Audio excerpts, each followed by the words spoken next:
All right, what's up, everybody? This is the Black Man in TV Land. Grew up on a lot of TV Land, and I'm gonna do a review on. I just bought the box, well, not just, but I bought the box set for Father Knows Best. So every episode, so I binge watch that. You know, I sit in the tub and I sit in there like a couple hours, and I watch videos. So I watch Father Knows Best. So Father Knows Best is. It's a black and white, aired from 1949 to 1954, and it's about a American family. This is like goes under the radar. Most Americans know Leave It to Beaver and what was the other one? You know, the Brady Bunch and stuff like that. Not many people know about Father Knows Best, but so it was at Walmart, so I bought it. So it's about an American family called the Andersons, and you got a dude named, the father's name is Jim. He has a wife named Margaret, and a daughter named Betty, and a son named Bud, and a little one named Caddy. I'm gonna break down the characters and all that stuff. This show, the morals are great, man. The morals, they always end in a great morals. The writers are excellent, man, in this story. Sometimes a lot of times it make you teary-eyed just because of the morals of the stories. And I'm noticing that at the end of every episode, a lot of times the doorbell rings, man, and that's part of the moral of the story. What I got out of the show, I'm on the third disc. So I'm in like season 4 or something like that. Season 3. I'm only in season 3, and I'm realizing that his kids are shitty, dude. The kids are shitty. They run all over him, man. Like he's too nice. He can never say no to the kids. And you know, Uncle Charlie be always trying to tell him. Yeah, the kids don't appreciate shit because he just doesn't say no to them. We'll start with Betty. Betty is the oldest one, and her nickname is Princess. He calls her Princess. She's the popular one at school. She's on the debate team, president of this and that. And a snob, man. She ended up being the pharmacist for Andy Griffith.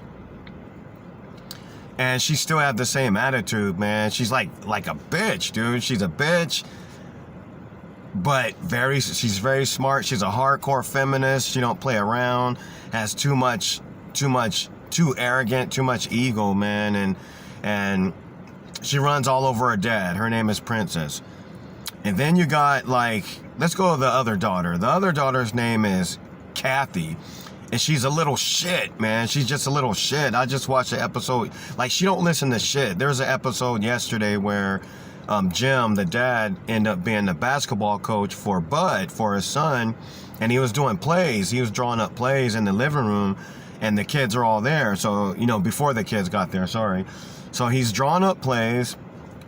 Caddy comes over. Caddy, I'm going to tell you why I said that in a second. But Kathy comes over and wants to draw, you know, let me draw some pictures on the board. Pop said no. And she's like, oh, no, you can't. The dad said, no, you can't draw on it. Okay, he goes away. Comes back, and the little bitch done drew all this shit on the, actually, soon as he turned his back, she started drawing shit on the board. She doesn't listen to the dad for shit. Doesn't listen to the dad for shit. She's a little bitch. And so there was a doll a long time ago named Chatty Cathy, and I did not know this until I started watching the show, that the Chatty Cathy, it was a long time ago doll that was always talking, and it was based on her.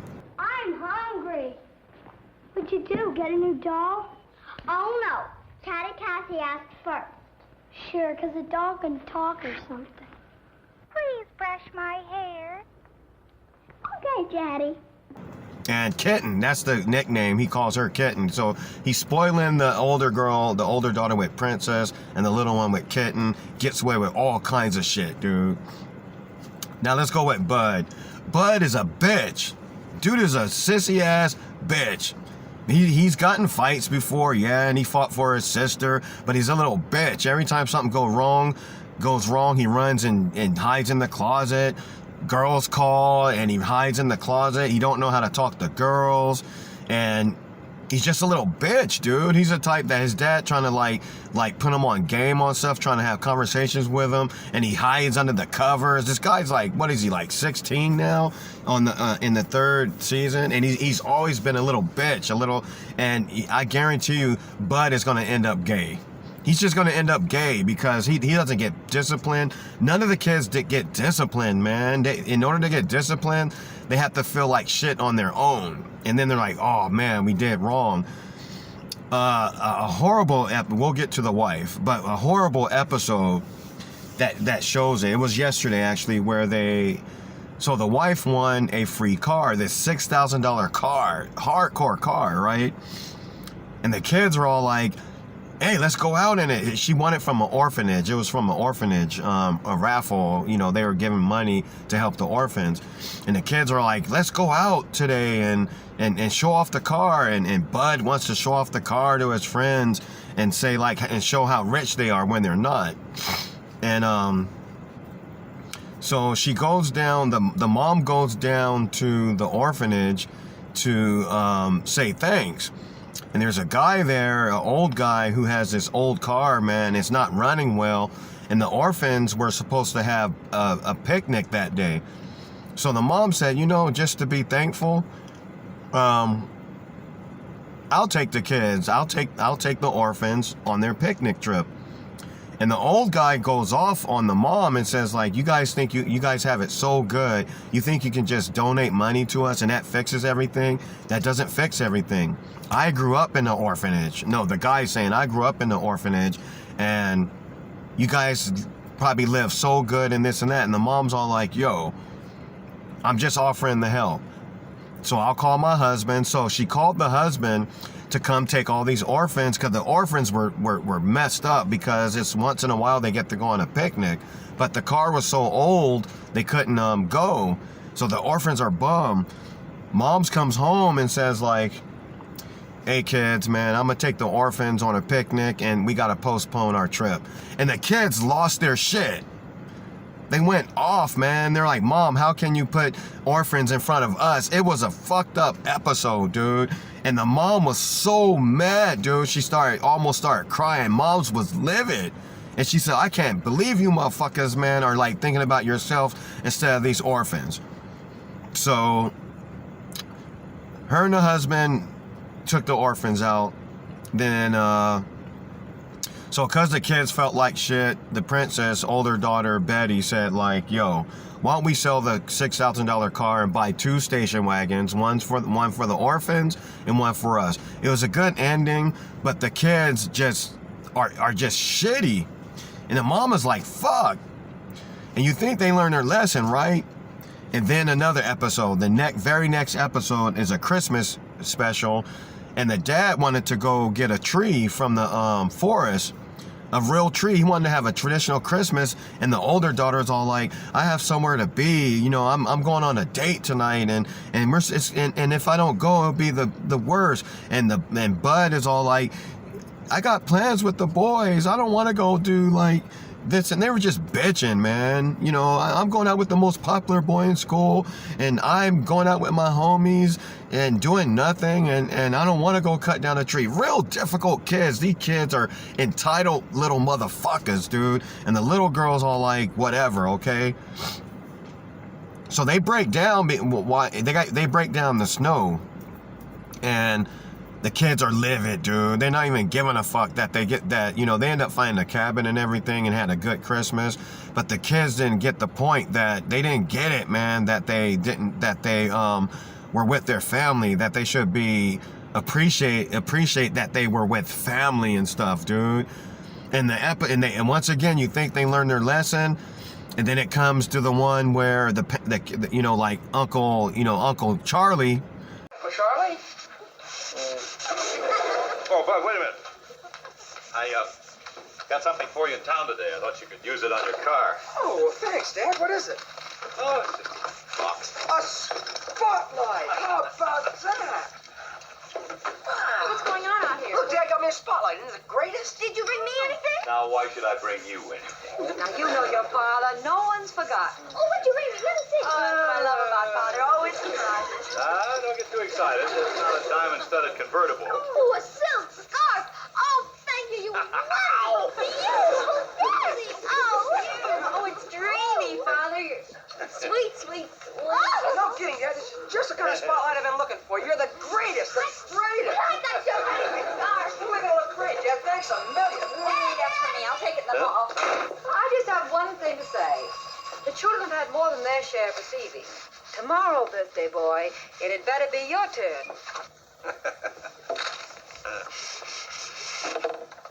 You know something, Jim? Watching the kids, when you was handing out the presents, did you ever stop to wonder, do they like you for what you are or for all the things you do for them? That's a good question. In this episode, man, you know, the dad, Jim bought like some gifts for the kids, and the kids were like, "We love you, Daddy, and you're the best." And Uncle Charlie be like, "Man, those kids those kids don't like love you for who you are. They just like love you because you give them shit." Now let's get to the mom. For a while, I was like, "Man, the mom is a bitch." I was like, "Margaret's a bitch, man. She's like very." You can tell she used to be a freak, right? You can tell she used to be like a freak. She used to be like sexy and naughty, right? Because there's an episode where they went to a college reunion and stuff. And I was all like, dang. But now the dad is like almost like Claire Huxtable. You know how Claire be like making Cliff like fight for a kiss and fight for affection, and she'd be playing hard to get. The mom is like that. The mom be kind of cold with the husband sometimes. He gotta like steal kisses and grab her and shit and to cuddle her and this and that. And I used to be like, dang man, why is she like that? I found out today in that same episode. The episode where the kids forgot the dad's birthday, and the mom is all like, these kids better remember, one of these motherfuckers better remember your birthday or else. And they all forgot. They all said like, the older princess wanted to go to the dance with the most popular boy at school who drove a yellow convertible. And you know what yellow cars mean? Narcissists and controlling. And then Bud wanted to go with a girl to the dance, and there was no one who could watch Kathy, the little one. And the parents wanted to go out, man. They're like, the dad was like, man, we'll just go out. And, the kids have their reasons. The dad is a softie, just a softie motherfucker, man, who can't discipline the kids. He does it in a cool way. He's a cool dude. You can learn a lot from him, but he doesn't know how to like be harsh and say no. Mom's was like this. Mom was all like, I wish I had a stick. So I can spank these kids. So mom, man, is hard. Margaret is hard. So I got a new respect for Margaret. And Margaret, by about time the episode was almost over, Margaret was all like, I wish I can give away all these motherfucking kids. Salvation Army, somewhere. And then the dads are like, oh, Margaret. The dad's a softie. That's why Margaret's like that, dude. That's why Margaret's like that. Margaret is like kind of standoffy with the dad because the dad ain't sexy. The dad is a softie. And that's why Bud is going to be a softie. He's going to end up gay. And we saw how we saw how Betty ended up on the Andy Griffith show. She was just a bitch. She's just headed for divorce unless she can get a dude she can control. And so my take, man, on Father Knows Best, this show is dope. It's still all that because the writing is superb. The lessons are superb. And this is the old America. This is the old America that, that Trump be talking about and stuff. And the old America I would have liked to see my family in. I wish my family could have been like that, like Father Knows Best. And the thing I didn't like, again, of course, no black people in the show. I'm watching every episode just dying to see one black person. And at least Andy Griffith had a couple. And no black people on the show, and you're all like, man, dang, man, if they would have like gave the Andersons like a black next door neighbor, just like I say with Leave It to Beaver, I wish he had a black family next door. This whole country could have been cool, but because of white supremacy, they wouldn't like let you mix, man. They wouldn't let that shit happen, okay? This DEI shit, would have been, I was telling my wife, this DEI shit needed to be done in 1950s. Not now. I understand now, man, but I think there was an agenda with that DEI shit right now. But the DEI shit would have been perfect in the 50s. There's no black people on the show. There's no black people on a lot of these shows. White people are living great. They paint them in a perfect picture. And when they do, and sometimes when they paint black people, it's not as cool. You know, Marsha had a black friend from Brady Bunch, but there was that downfall. No black people on the show. But I must admit, though, the America that's here now is like these shows refurbished. It's like these shows, but everybody is included. Everybody who wants to be American, at least, and respect the country's laws and this and that is included. So Father Knows Best still caters till today. That's an excellent damn show. I love it, man, because the writing is just like good, and the storylines be like crazy. The kids are shits. The older daughter, Bud, the little kid, shits. The dad is a softie, but a good guy. He's too good of a guy. And the mom, man, is probably the mom is fine as hell, and the mom is probably naughty. If he can bring himself back from, and like I said, that, you know, that's funny. When I said Betty, the older one, is gonna have to marry someone who she can control. She's gonna have to marry someone like her dad, because her mom controls her dad, dude. Fully controls her dad. Everybody controls the dad, and it's just called Father Knows Best, and that's it, man. It's a great show. And the next one, I'm gonna like review some. I'm gonna review some episodes from this show, man. Okay, out. You better back up, sucker. I feel good.